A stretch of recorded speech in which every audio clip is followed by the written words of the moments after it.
আজকের বিশেষ বিশেষ খবর।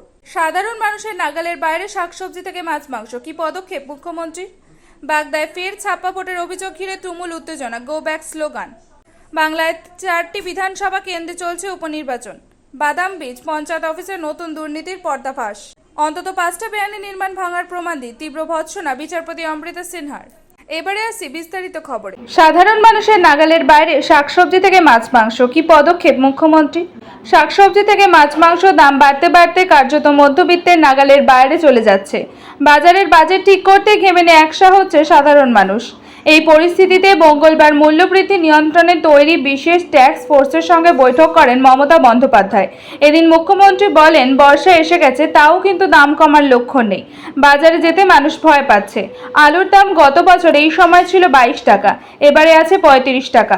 পেঁয়াজ গতবারে এই সময় ছিল 35 টাকা, পটল 35 টাকা। বাপরে বাপ! ঢ্যাঁড়স নামটাই, তারও এত দাম, তো লোকে খাবে কি?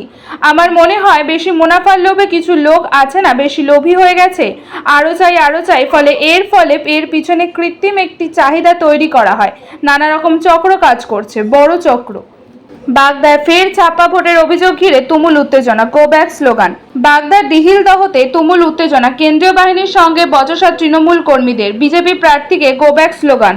4টি বিধানসভায় মোট বুথের সংখ্যা 1097, তার মধ্যে রায়গঞ্জে 212, রানাঘাট দক্ষিণে 307, বাগদায় 301 ও মানিকতলায় 277টি বুথ। প্রতি বুথে কেন্দ্রীয় বাহিনী থাকবে। কমিশন সূত্রে আরও জানা গেছে, রানাঘাট দক্ষিণে স্পর্শকাতর বুথের সংখ্যা 62টি, মানিকতলায় 21, বাগদায় 39 ও রায়গঞ্জে 20। রায়গঞ্জে কুইক রিয়াকশন টিম মোতায়েন থাকবে 38টি, রানাঘাট দক্ষিণে 30, বাগদায় 30 ও মানিকতলায় 49টি। এবারের উপনির্বাচনে রায়গঞ্জে পোস্টাল ব্যালট ভোট পড়ছে 226টি, মানিকতলায় 253, বাগদায় 275 ও রানাঘাট দক্ষিণে 226টি। মানিকতলায় মাইক্রো অবজারভার থাকছেন 21 জন, বাগদায় 25, রানাঘাট দক্ষিণে 59 ও রায়গঞ্জে 18 জন। রায়গঞ্জ বিধানসভা আসনের লড়াই ত্রিমুখী। একদিকে তৃণমূলের কৃষ্ণ কল্যাণী, আরেকদিকে বিজেপির মানস কুমার ঘোষ। কংগ্রেসের হয়ে লড়াইয়ে মোহিত সেনগুপ্ত। নির্বাচনী লড়াইয়ে রায়গঞ্জ বরাবরই নজরকাড়া কেন্দ্র। গত বিধানসভা ভোটে রায়গঞ্জ থেকে বিজেপির টিকিটে লড়ে 20,000-এর বেশি ভোটে জয়ী হয়ে প্রথমবার বিধায়ক হন কৃষ্ণ কল্যাণী।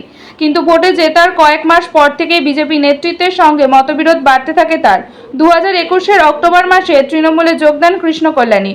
সদ্য সমাপ্ত লোকসভা ভোটে রায়গঞ্জ আসনে কৃষ্ণ কল্যাণীকে প্রার্থী করেছিলেন তৃণমূল, কিন্তু দলকে জেতাতে পারেননি তিনি। বিজেপি প্রার্থী কার্তিক চন্দ্র পালের কাছে 68,000-এর বেশি ভোটে পরাজিত হন কৃষ্ণ কল্যাণী।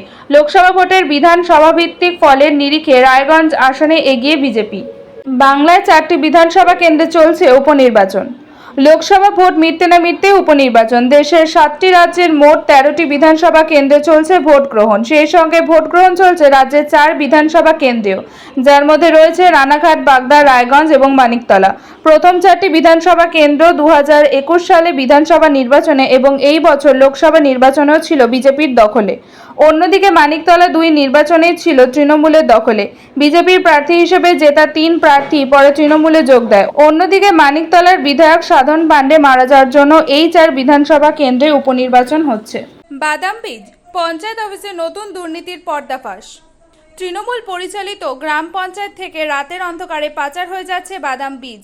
যে বাদাম বীজ এলাকার গরিব চাষিদের দেওয়ার কথা, তা কিভাবে পাচার হয়ে যাচ্ছে সে প্রশ্ন তুলে একটি ভিডিও নিজের সামাজিক মাধ্যমে শেয়ার করলেন রাজ্য বিধানসভার বিরোধী দলনেতা শুভেন্দু অধিকারী। বিরোধী দলনেতার এক্স হ্যান্ডেলে পোস্ট করা সেই ভিডিওকে ঘিরে শুরু হয়েছে রাজনৈতিক তরজা। মেলেরা গ্রাম পঞ্চায়েতে তৃণমূলের বিরুদ্ধে অভিযোগ, যদিও সেই অভিযোগ উড়িয়ে দিয়েছে তৃণমূল। মঙ্গলবার শুভেন্দু অধিকারী নিজের এক্স হ্যান্ডেলে একটি ভিডিও পোস্ট করেন। তিনি দাবি করেন, আত্মা প্রকল্পে এলাকার গরিব কৃষকদের দেওয়ার জন্য বাঁকুড়ার রায়পুর ব্লকের মেলারা গ্রাম পঞ্চায়েতকে বাদাম বীজ সরবরাহ করেছিল সরকার। তার অভিযোগ, তৃণমূল পরিচালিত মেলারা গ্রাম পঞ্চায়েত সহযোগিতায় সেই বাদাম বীজ চুরি করেছে তৃণমূলের চোরেরা।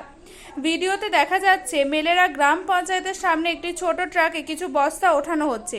সামাজিক মাধ্যমে শুভেন্দু অধিকারী এই পোস্ট করতে রাজনৈতিক মহলে তীব্র চাঞ্চল্য তৈরি হয়। বিজেপি স্থানীয় নেতৃত্বের দাবি, চাষিদের বিতরণের জন্য সরকারি প্রকল্পে বরাদ্দ বীজ পাচারের চেষ্টা চলছিল। শুভেন্দু অধিকারী সামাজিক মাধ্যমে তা পোস্ট করে সেই চুরি আটকে যায়। বাদাম বীজ চুরি ও পাচারের অভিযোগ উড়িয়ে পাল্টা শুভেন্দু অধিকারীকে একহাত নিয়েছেন মেলোরা গ্রাম পঞ্চায়েতের প্রধান।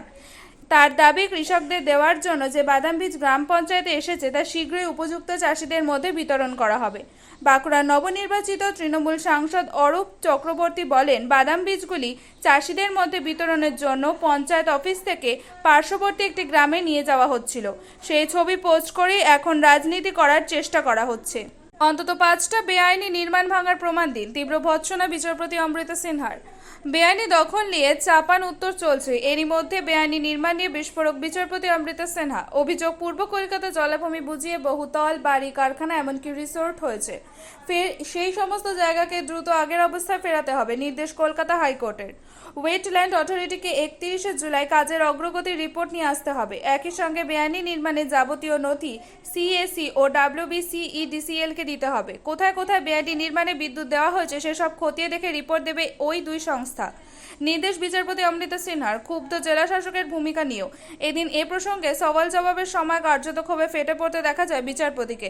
রীতিমতো ক্ষোভের সুরেই বলেন, এতদিন ধরে কি করছে প্রশাসন? কোনো আংশিক কাজ নয়, সামগ্রিকভাবে কি করছে ডিএম? ভাঙা কি শুধুই কাগজ কলমে হয়েছে? ওই জলাভূমিকে আগের অবস্থায় ফেরাতে হবে। এতদিন ধরে কি করছে প্রশাসন? আর কতদিন এই সব বেআইনি নির্মাণ দাঁড়িয়ে থাকবে? এখানেই না থেমে জেলা শাসকের ভূমিকা নিয়ে ক্ষোভ প্রকাশ করে তিনি বলেন, ডিএম উদাসীন আচরণ করছেন, বলতে বাধ্য হচ্ছি। যদিও রাজ্যের দাবি কাজ হচ্ছে, বিগত কয়েক মাস অনেকটা এগিয়েছে কাজ। রাজ্যের আইনজীবী জানান, গত বছর ডিসেম্বরে দেওয়া হলফনামা অনুযায়ী 3 তলা বাড়িসহ বেশ কয়েকটি নির্মাণ ভাঙা হয়েছে। 52টি ক্ষেত্রে ভাঙার নির্দেশ দেওয়া হয়েছিল। 500-এর বেশি বেআইনি নির্মাণ রয়েছে সেখানে। পুরসভা ও জেলা প্রশাসন কাজ করছে।